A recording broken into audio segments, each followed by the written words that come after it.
today is Allison's profile, and right off the bat, I am, I have mixed feelings about the banner. I think all the information is really great there. So I think this is fantastic. I might do a layout differently. But other than that, like the information is good, right? I'm not a fan of the picture over picture just because, and I would probably do, despite the fact that this is a gorgeous background and everything all matches, we really lose her picture and the profile is already so small. So zoom into the face.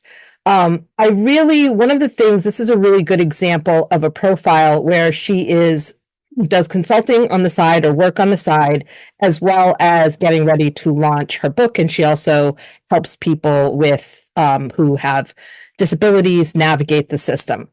And but there's open to work. Unfortunately, it's never clear when that's happening, right? What exactly type of work they're looking for. The downside or the challenge to this is, first of all, let's take away the exclamation point. But this is a really good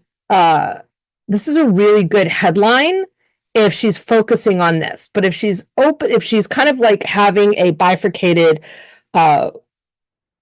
profile, like a lot of people have, then this might need to be more explicit as to the type of work that she's looking for, right? Unless she specifically wants to do this because, the open to work is relating to her business, at which point we don't put open to work up here.